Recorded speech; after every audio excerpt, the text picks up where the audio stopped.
오늘 우리에게 주시는 하나님의 말씀은 마태복음 8장 5절부터 13절까지의 말씀입니다. 살아계신 하나님의 말씀입니다. 예수께서 가버나움에 들어가시니 한 백부장이 나와 간구하여 이르되 주여, 내 하인이 중풍병으로 집에 누워 몹시 괴로워하나이다. 이르시되 내가 가서 고쳐 주리라. 백부장이 대답하여 이르되 주여, 내 집에 들어오심을 나는 감당하지 못하겠사오니 다만 말씀으로만 하옵소서. 그러면 내 하인이 낫겠사옵나이다.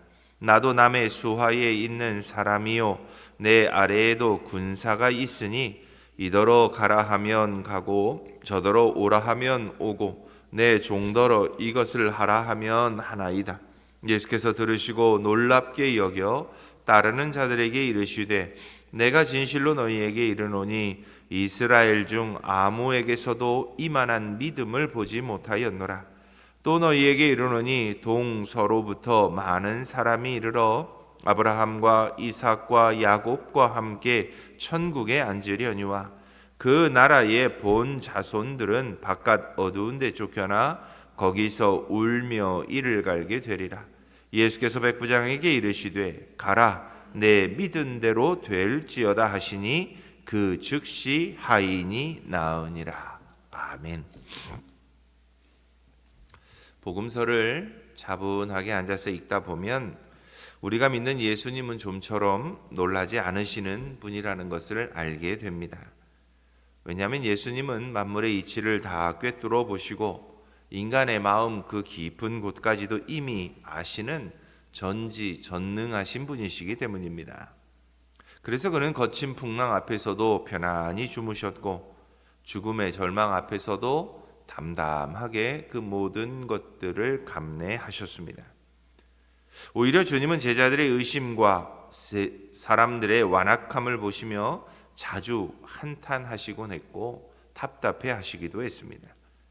그런데 그런 예수님을 진심으로 기이 여기게 할 정도로, 즉 전율할 정도의 경탄으로 몰아넣은 사람들이 복음서 전체에 몇 차례 기록되어 있는 것을 봅니다. 그리고 주님의 시선을 받고 찬사를 받았던 이들은 놀랍게도 대부분이 유대인이 아닌 이방인이었습니다. 주님은 귀신 들린 딸을 위해 개들도 제 주인의 상에서 떨어지는 부스러기를 먹습니다 라고 고백했던 스로보니게 여인을 향해 여자여, 내 믿음이 크도다 하시며 감탄하셨습니다. 또한 자신의 전부였던 생활비 전체를 들인 가난한 과부의 2렙돈을 보시며 부자들의 많은 헌금보다 더 크다며 제자들 앞에서 그녀를 높이곤 하셨습니다. 주님의 심장을 이처럼 고동치게 했던 이들은 결코 화려한 종교적 이력이나 지식을 가졌던 사람들이 아니었습니다. 오히려 주님은 그들의 믿음만을 보시고 그들을 칭찬하셨습니다. 오늘 본문의 주인공도 가버나움에 주둔하던 로마 군대의 지휘관 곧 백부장으로 이방인이었습니다. 그는 당시 세계를 제패했던 로마 제국의 실권자였고 칼끝 하나로 피정복민의 생사를 결정짓던 서슬퍼런 정복국가의 장교였습니다. 반면 그가 찾아온 예수님은 식민지 시대에 가난하고 초라했던 한 명의 랍비에 불과했습니다. 사회적 위계나 권력의 구도로 보면 그가 예수님을 찾아와 고개를 숙일 만한 이유는 전혀 없었습니다. 그런데 그가 예수님께 나와 엎드립니다. 그리고 그가 하는 고백을 들으신 예수님은 내가 진실로 너희에게 이르노니 이스라엘 중 아무에게서도 이만한 믿음을 보지 못하였다고 전무후무한 극찬을 남기게 됩니다. 오늘 이 새벽 우리는 주님의 마음을 사로잡았던 백부장의 믿음은 어떤 것인지, 또 우리는 어떻게 그 믿음을 이어가며 살아갈 수 있을지를 함께 살펴보고자 합니다. 먼저 오늘 본문 5절과 6절 말씀 이렇게 기록되어 있습니다. 함께 읽습니다. 예수께서 가버나움에 들어가시니 한 백부장이 나와 간구하여 이르되 주여, 내 하인이 중풍병으로 집에 누워 몹시 괴로워하나이다. 나병 환자를 고치시고 가버나움에 들어서시는 예수님 앞에 한 백부장이 나아옵니다. 사실 그는 자신이 예수님을 찾지 않아도 그 부하들을 보내어 예수님을 자신이 있는 곳으로 오게 할 수 있는 힘과 권력을 갖고 있었습니다. 그러나 그는 정복 국가의 장교로서 누릴 수 있는 이 특권을 사용하지 않습니다. 오히려 그는 예수님 앞에 나와 간절한 마음으로 입을 열어 병든 하인을 위해 간구합니다. 당시 로마 사회에서 하인들은 인격적인 대우를 받을 수 없었습니다. 하인은 주인에게 종속된 살아있는 도구일 뿐 소모품이었고, 병들어 쓸모가 없으면 때가 되면 내다 버릴 수밖에 없는 지극히 당연한 시대적 상식으로는 하인은 사람이 아니었습니다. 그러나 이 백부장은 그 냉혹한 세상의 질서를 거스릅니다. 보잘것없는 하인의 생명을 자기 생명처럼 귀하게 여겼습니다. 그래서 예수님을 찾아온 이 백부장은 지금 하인이 겪고 있는 고통을 설명하며 몹시 괴로워하나이다 라고 간절한 마음을 담아 호소합니다. 그가 말하고 있는 몹시 괴로워한다는 이 단어는 단순히 많이 아프다는 뜻이 아닙니다. 그가 겪는 고통이 금을 연단에 정금을 만드는 것과 같았고, 마치 날카로운 도구로 살을 찢거나 뼈를 깎는 듯한 극심한 고문을 당할 때의 고통과 같다고 표현하고 있습니다.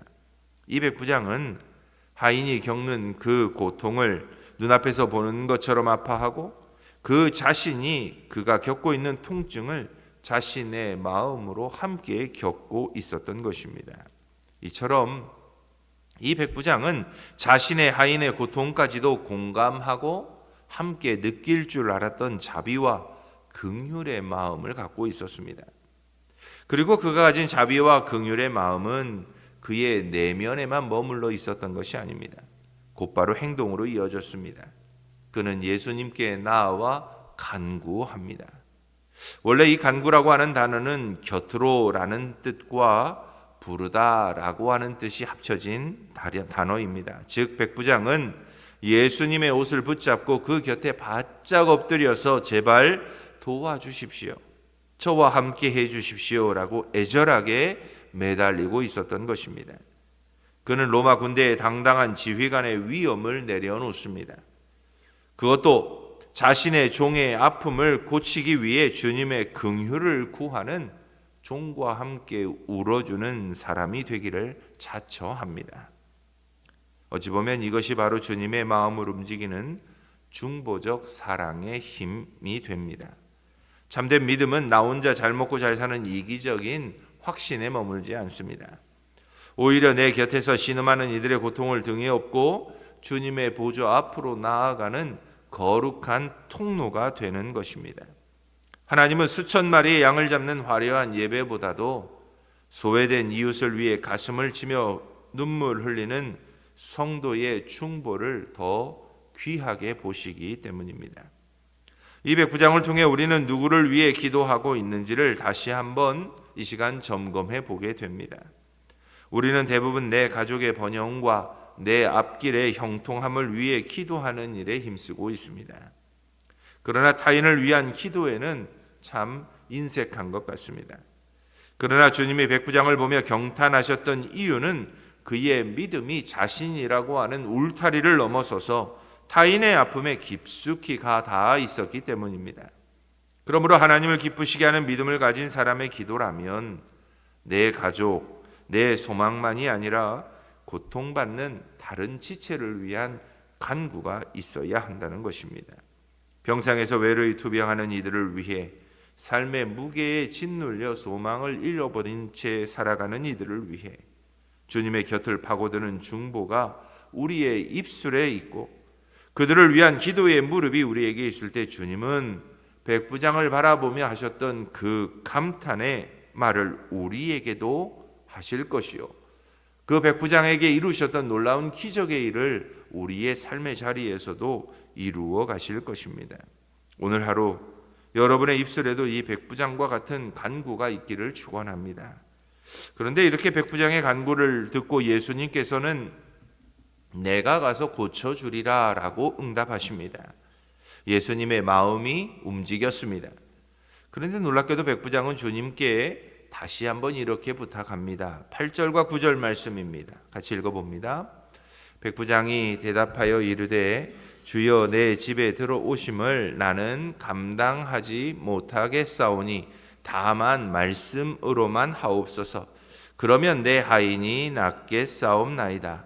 나도 남의 수하에 있는 사람이요 내 아래에도 군사가 있으니 이더러 가라 하면 가고 저더러 오라 하면 오고 내 종더러 이것을 하라 하면 하나이다.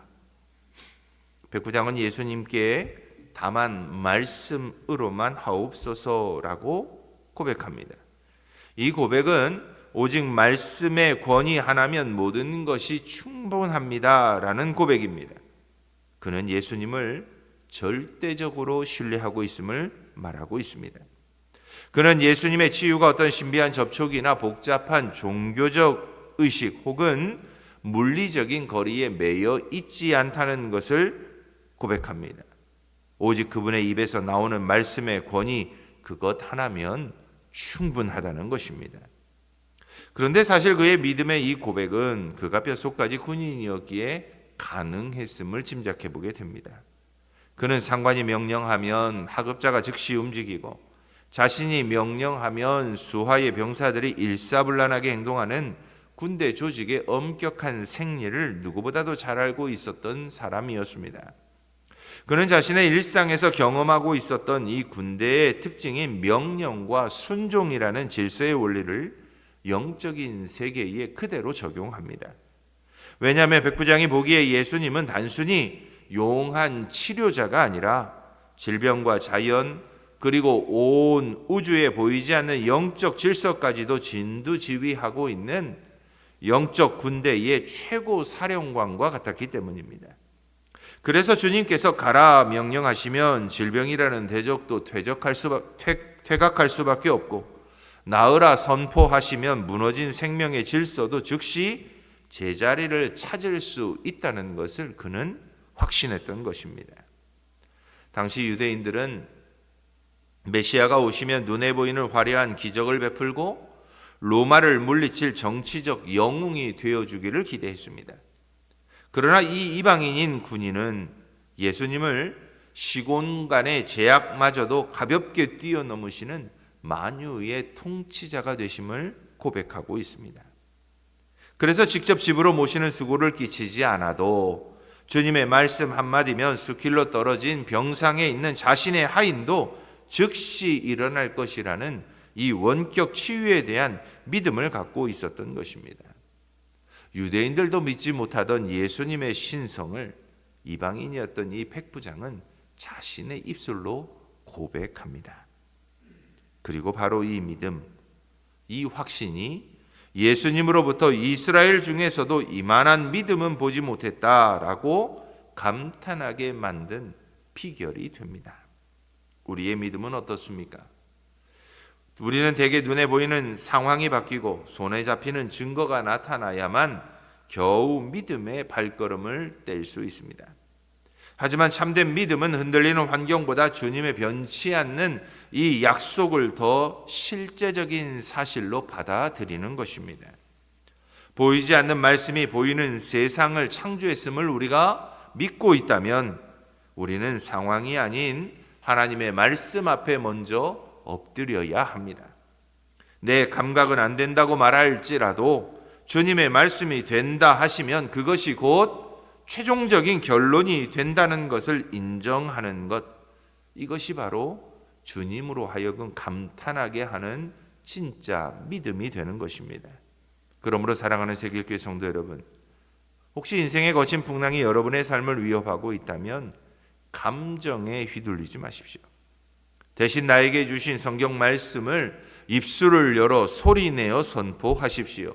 주여, 다만 말씀으로 하옵소서. 주님이 말씀하시면 얼마든지 이 상황은 바뀔 수 있습니다. 이 백부장의 확신이 오늘 여러분의 입술에 선포가 되기를 축원합니다. 말씀 한마디로 온 세상을 다스리는 주님의 능력이 여러분의 메마른 삶 속에서도 실제적인 기적이 되기를 축원합니다. 이 백부장의 믿음을 칭찬하신 예수님께서는 이제 유대인들 속에 믿음이 없음을 이렇게 경고합니다. 11절과 12절 말씀입니다. 우리 함께 읽어봅니다.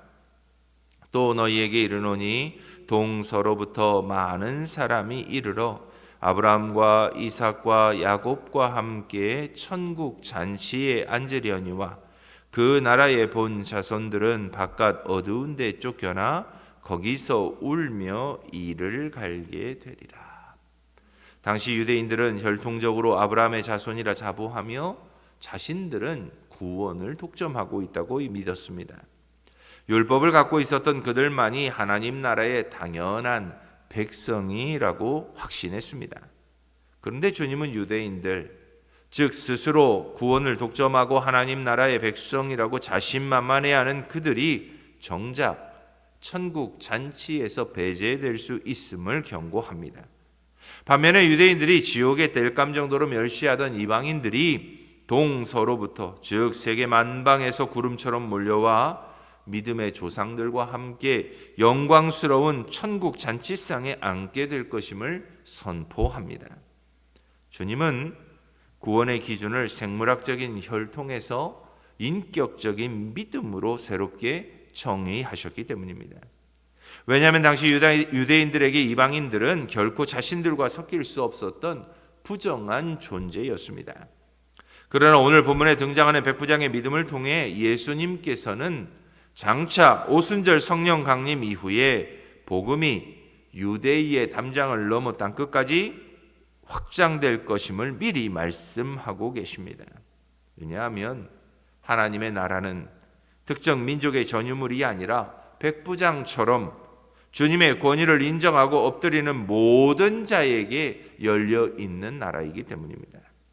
그러므로 우리는 아브라함의 자손이다라는 폐쇄적인 자부심이 오히려 주님을 향한 갈망을 가로막는 장애물이 되자 주님은 그 견고했던 교만의 성벽을 허물고 이방인들의 믿음을 그 자리에 대신 세우시겠노라고 경고하고 있습니다. 주님의 이 경고는 이 시대를 살아가는 우리 신앙인들에게 여전히 유효합니다. 왜냐하면 우리도 교회 안에서 쌓아온 수십 년의 신앙 연수나 중직자라는 직분이 우리의 구원을 자동적으로 보장해 줄 것이라고 착각하기 때문입니다. 또한 유대인들이 가졌던 선민의식이 오늘 우리 안에서는 영적 타성이라는 이름으로 나타나고 있기 때문입니다. 그래서 뜨거운 간절함은 사라진 채 종교적인 형식만 남은 신앙을 붙들고 있고 주님의 말씀 한마디에 전율하기보다는 습관적으로 예배의 자리를 지키는 태도를 전혀 문제의식을 없이 생각하고 있기 때문입니다. 그러나 오늘 주님은 우리에게도 말씀하고 있습니다. 하나님의 나라는 과거의 경력이 아니라 오늘 내가 주님을 어떻게 대면하고 있는가에 달려 있다는 것입니다. 처음 주님을 만났던 백부장의 그 떨리는 설렘과 주님이 없이는 단 한순간도 살 수 없다는 그 절박한 간절함이 우리의 믿음이 되어야 하는 이유입니다. 우리의 신앙생활에서 낡은 종교적 자부심은 내려놓아야 합니다. 오직 살아있는 믿음으로 주님과 동행할 때에만 우리도 비로소 천국 잔치의 주인공이 될 수 있습니다. 제주도에 복음을 들고 들어간 이기풍 목사님이 있습니다. 무속신앙의 뿌리 깊었던 그곳에서 복음을 전하는 일은 참 어렵고 힘든 일이었습니다. 어느 날 이 목사님은 귀신 들린 자를 고쳐달라는 간절한 요청을 받고 한 성도의 집을 방문하게 됩니다. 그런데 목사님은 그 집 안으로 들어가지 않습니다. 대문 밖에서 집안을 향해 그저 사자후와 같은 짧은 한마디를 내뱉습니다. 예수의 이름으로 명하노니 악한 영은 물러갈지어다. 그 단순한 선포가 떨어지자마자 그를 괴롭게 하던 어둠의 세력이 떠나갑니다. 그 자리에 치유의 역사가 일어났습니다. 이 놀라운 기적을 본 성도들이 나중에 목사님께 묻습니다. 목사님 왜 그 집에 들어가지 않으셨습니까? 그러자 이기풍 목사님은 이렇게 답을 했다고 기록되어 있습니다. 왕의 명령이 떨어졌는데 신하가 굳이 안방까지 들어갈 이유가 없습니다. 주님의 권세는 이미 그 문턱을 넘어섰습니다. 오늘 본문에서 백부장이 보여주는 믿음의 정수가 바로 이것과 같습니다. 그는 예수님의 말씀을 귀로 들리는 단순한 음성이 아니라 온 우주와 질병을 굴복시킬 수 있는 최종적인 권위로 믿었습니다. 가라, 내 믿은 대로 될지어다 라는 주님의 이 말씀을 그는 확실하게 믿었던 것입니다. 그리고 이 믿음이 자신이 그토록 사랑하고 아꼈던 그 하인을 고통스러운 중풍병에서 회복되는 하늘의 은혜를 누리게 했습니다. 사랑하는 성도 여러분, 오늘 우리에게도 정말 필요한 것은 더 많은 정보나 더 나은 환경이 아닙니다.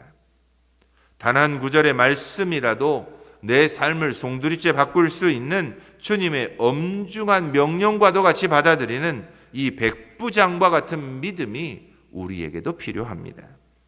내 상황이 아무리 절망의 끝자락에 있을지라도 이 백부장처럼 다만 말씀으로만 하옵소서 고백하며 무릎 꿇는 그 한 사람을 통해서 주님은 지금도 계속해서 일하고 계시기 때문입니다. 오늘 하루도 여러분의 삶의 현장에서 이 백부장의 고백이 곧 여러분의 기도의 열쇠가 되기를 축원합니다. 주님을 경탄케 했던 그 흔들리지 않는 그 믿음과 신뢰가 여러분의 가정과 일터에서 모든 막힌 담을 허물고 기적을 일으키는 통로가 되기를 주님의 이름으로 축원합니다. 함께 기도합니다.